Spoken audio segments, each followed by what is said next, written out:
Hello বন্ধুরা, আজকে আমি আপনাদেরকে দেখাবো দেশি মুরগির মাংস কিভাবে রান্না করতে হয়। দেখতে থাকুন আমার এই ভিডিওটা প্রথম থেকে শেষ অবধি।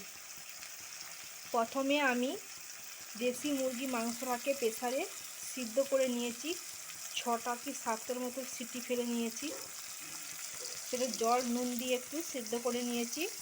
জল সমেত আমি তুলে রেখেছি একটা জায়গাতে। এবারে আমি কড়াইতে তেল দিয়েছি, দিয়ে সামান্য সামান্য একটু চিনি দিয়েছি। তারপর কাঁচা লঙ্কা, একটা টমেটো আর পেঁয়াজ হচ্ছে 2টা, যেমন পরিমাণ সেরকম পেঁয়াজ দেবেন আপনারা। দিয়ে একটু লবণ দিয়েছি পেঁয়াজের উপর। পেঁয়াজটা ভালোভাবে তাড়াতাড়ি ভাজা হয়ে যাবে। পেঁয়াজটা লালচে লালচে ভাজা হয়ে গেলে আমি আদা বাটা, রসুন বাটা 1 চামচ করে দিয়ে দেব।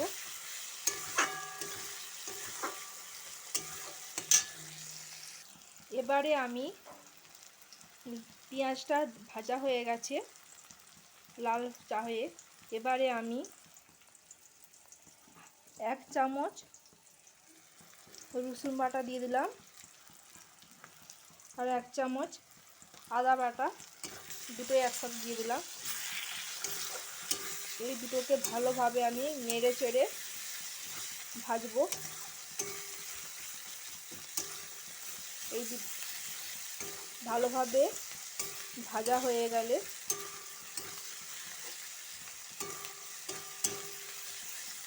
আমি এর উপরে সব কিছু মশলা দিয়ে দেব।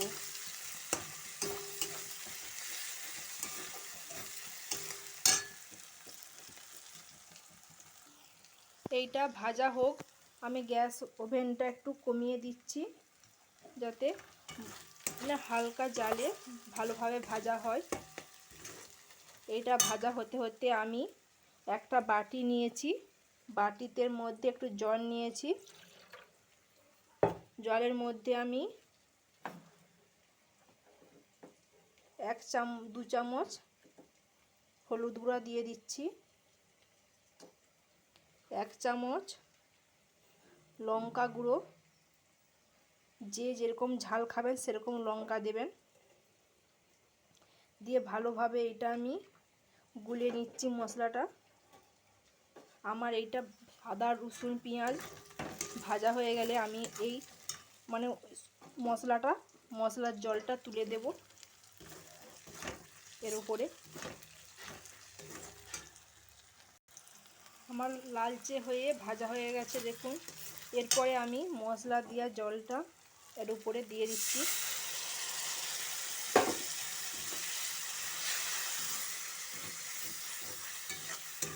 দিয়ে ভালোভাবে নেড়ে চেড়ে নিচ্ছি মশলাটাকে। এরপর আমি একটা দেব কাশ্মীরি লঙ্কা গুঁড়ো, এর উপরে আমি 1/2 চামচ দিয়ে দেব, তাহলে ভালো কালারটা আসবে। দেখুন আমি কাশ্মীরি লঙ্কা গুঁড়ো 1/2 চামচ দিয়ে দিচ্ছি।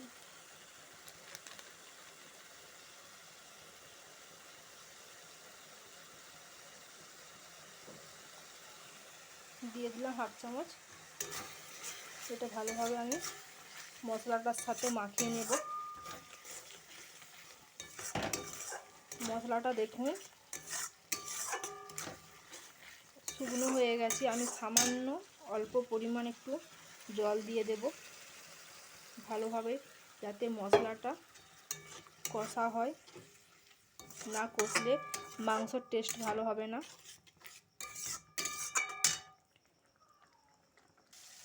মাংসর মশলাটা দেখুন কষা হয়ে গেছে। এর উপর আমি এবারে মাংসগুলো তুলে দেব।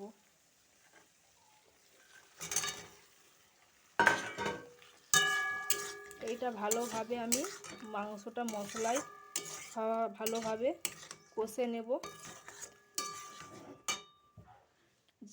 ভালোভাবে এতে মাংসটার সাথে আমি কষে নেব মশলাটা।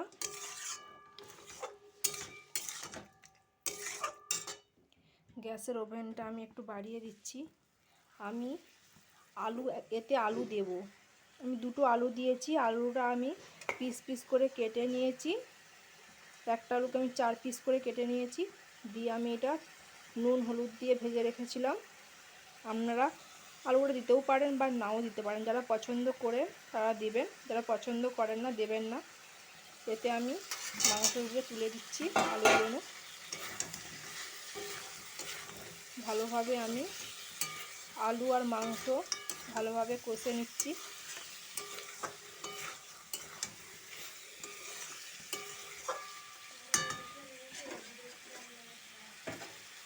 মাংসর জল মানে আপনি যে মাংসটা সিদ্ধ করেছেন তার সেদ্ধ জলটা ছিল, আমি এতে একটু দিয়ে দিচ্ছি। কষার সময় দিলে ভালো টেস্ট হয় মাংসটা, বা যখন আপনি মাংসটা কষা হয়ে যাবে যখন জল ঢালবেন তখন ওই জলটাও দিতে পারেন। আমি একটু এবারে ঢেকে দিচ্ছি। 10 মিনিট মতো ঢেকে গ্যাস ওভেনটা কমিয়ে দেব ভালোভাবে, যাতে মানে মাংসটা কষা হয়। 10 মিনিট হয়ে গেছে। আমি এবার ঢাকনাটা খুলে দেখব মাংসটা কষা হয়েছে কিনা।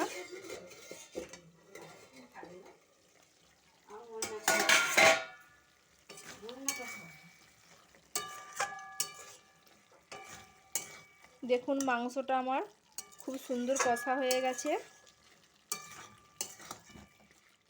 এরপর আমি জল দিয়ে দেবো। এবারে সিদ্ধ করা জলটা, মাংস সিদ্ধ করা জলটা দিয়ে দিচ্ছি।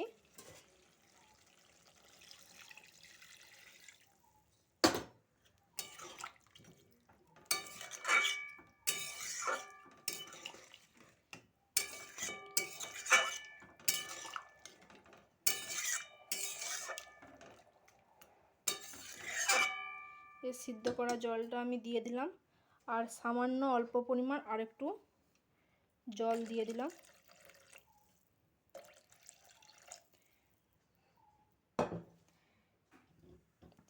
আর আমি 1 চামচ লবণ দিয়ে দেব।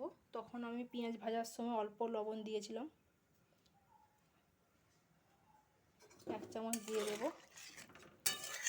দিয়ে আমি আবার ঢাকনা দিয়ে ঢেকে দেব, কেন দেশি মুরগির মাংস সিদ্ধ হতে একটু দেরি হয়, কারণ শক্ত মাংস তো।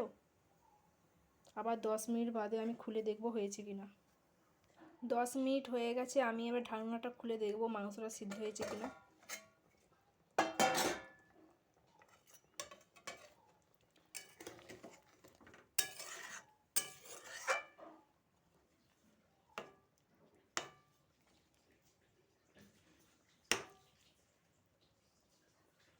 হ্যাঁ, মাংস আলু দুটোই সিদ্ধ হয়ে গেছে। এরপর আমি মিট মশলা 1/2 চামচ ছড়িয়ে দেব।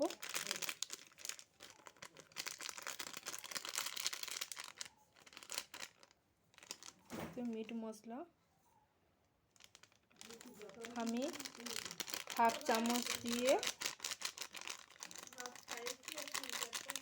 চারদিকে ছড়িয়ে একটু ভালো একটু ফুটিয়ে নেব।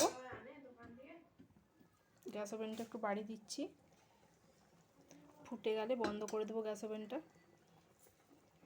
দেখুন ভালোভাবে ফুটে গেছে। ভালোভাবে ফুটে গেছে। আমি এবারে গ্যাস ওভেনটা বন্ধ করে দিচ্ছি। আমি এবারে নামিয়ে দেব। আমার দেশি মুরগি মাংস রান্না করা কমপ্লিট। আমি এখানেই ভিডিওটা শেষ করলাম।